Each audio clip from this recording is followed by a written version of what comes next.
Hey, YouTube family, I'm back with another video, and I just want to welcome back, first of all, and I just want to get right to the point. I ain't gonna lie, a little bit somber today, y'all. Today is, let me look at my watch. I think it's February 23rd, 2025.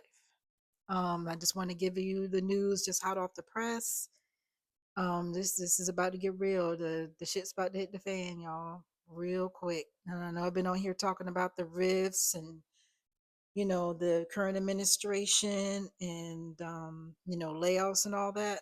It's about to get real for me, for my family, because both my husband and I are federal workers, and we just got an email, the dreaded email from our leadership that we had a recall, so we had to respond to the email and said that we're accounted for and all that.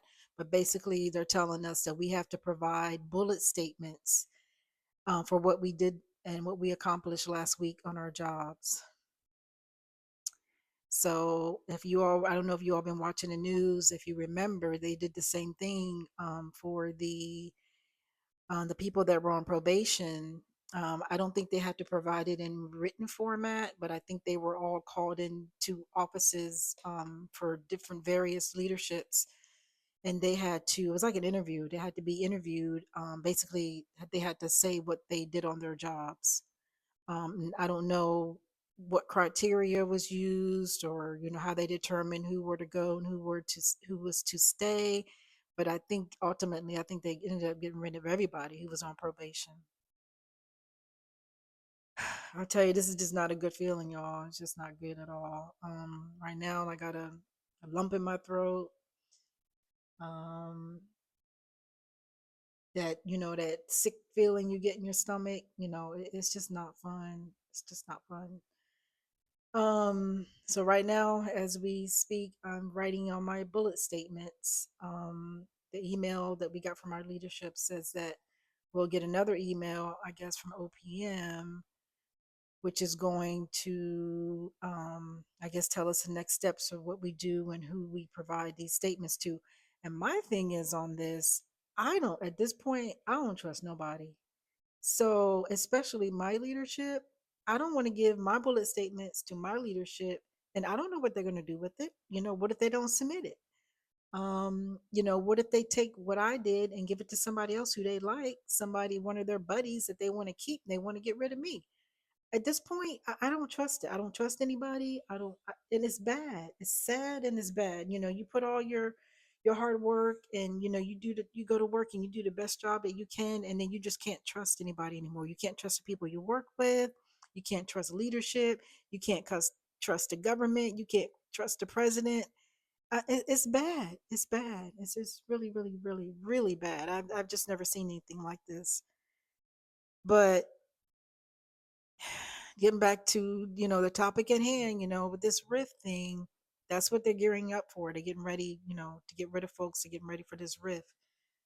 um and I was going to title this video "How to Get Rid of a RIF," but I mean, I guess I still need to title it and follow through what I said, because I'm going to have to take my own advice as well. And I have started preparing.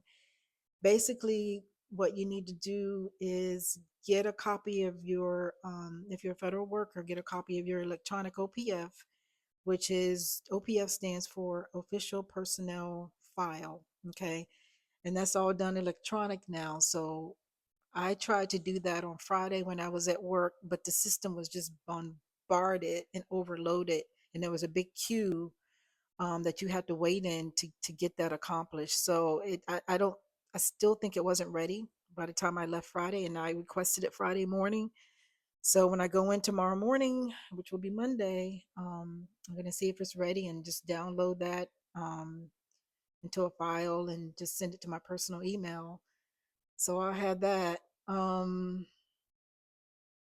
Another thing we need to do is get our finances right. I mean, I have been saving, and I'm just a saver anyway, but save your money. I've been doing that, trying to get that right. If you have a TSP, which I'm gonna go ahead, I have a TSP, but I'm gonna go ahead and just stop that for now. I'm gonna stop contributing because right now I'm gonna have to stockpile some money.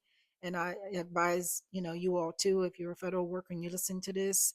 Now, I don't know your financial situation. I'm not telling you to stop your TSP, but if you can, maybe lessen the amount that you're contributing, because right now we just gotta stockpile some money. We gotta bank it. We gotta hurry up, and we gotta have to stack it and stack it fast, because we don't know, how long it's gonna take to find another job, or what have you. And some of us, like myself, we're only a year or two from retirement, so that's really gonna suck. I I just don't even want to think about it. It's bad.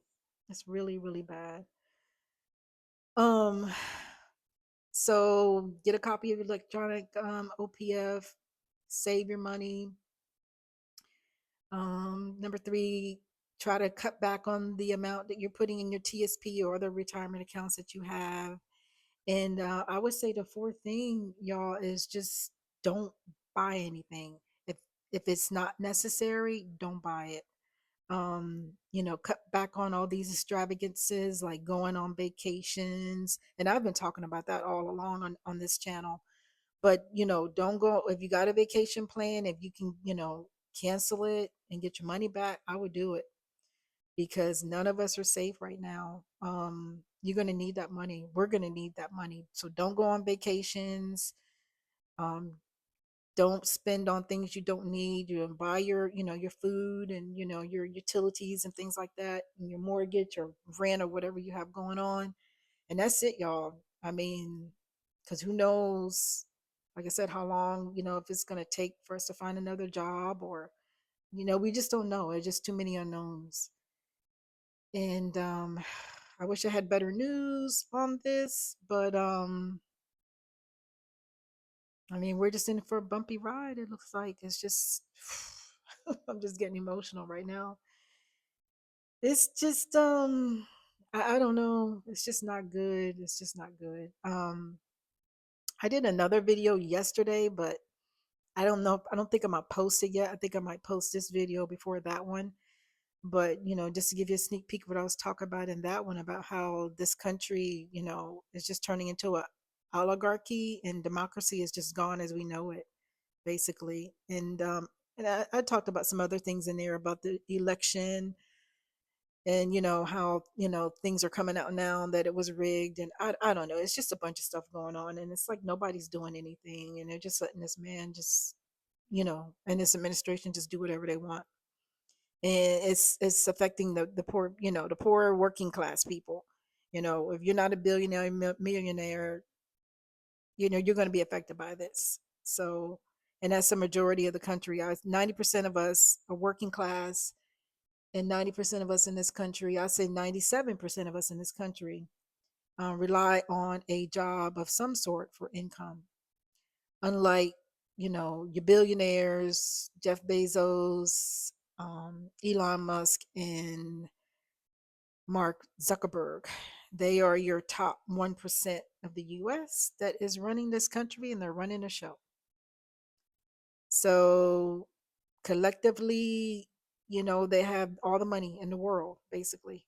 Not just in the US, I think in the world. I don't know. Don't quote me on that. It could be some other billionaires that have more than that in other countries. But I think, I know for sure Elon Musk is the richest person in the world. He's worth $452 billion. I think Zuckerberg is like worth 240 or 50 billion, and I think Bezos is up there too at 240 something, 250 billion. So that's what this country has come to. We've come to the land of the oligarchy, the land of the rich, super rich, and everybody else is just screwed. Basically, we gotta have to fend for ourselves, and we're all going to be scrambling. And this is what they want us all scrambling for these private sector jobs that don't pay anything. um, they're paying, I don't know how much they're paying nowadays. What, 15, what is minimum wage now, 10, $15 an hour? That's not going to pay most of our bills. That's not going to pay our mortgages, our rent, the things that we need, our cars to get to the job. It's not going to pay for that. but they don't care. But just to let you know too, all this stuff is illegal, y'all. So it's illegal. So when we get our RIF notices, we just need to fight it. We just need to appeal it. And it may take a while. That's why I said stockpile your money. Do what you can, because we're in for a long ride. And I definitely, if I get one, I'm going to appeal it, because this is not right. I mean, I have veterans preference and all that, but with this administration, I don't. They're not going to play by the rules, so I don't think any of that's going to matter. Because with the RIF, there's categories, and there's subcategories of retention. Of the list of retention and stuff like that, and it's based on certain factors. But I don't think they're going to play by that. And if it's left up to leadership, it's going to be a popularity. In my opinion, I think it's going to be a popularity game of who they like and who they want to keep. They don't like you, they're not going to keep you. To me, that's what it seems like it's going to boil down to. I don't think it's going to be fair, and it's not going to be just. So if you feel the same way I do, like I said, we're going to have to just fight it. Um, we'll just have to wait and see what happens, y'all. I'm gonna, stay tuned. There's gonna be more to come. I'm gonna try to keep y'all updated as much as I can. I'm gonna give y'all play by play, what's happening. Probably gonna be uploading a lot more now, and let y'all keep y'all informed of what's going on with myself and with everybody else. So stay tuned. I really do appreciate y'all, for watching, and hopefully you watched this all the way through. I appreciate the ones who are subscribing. Please subscribe and like this video if you like this type of content. And I'll see y'all in the next one. Thanks. Bye.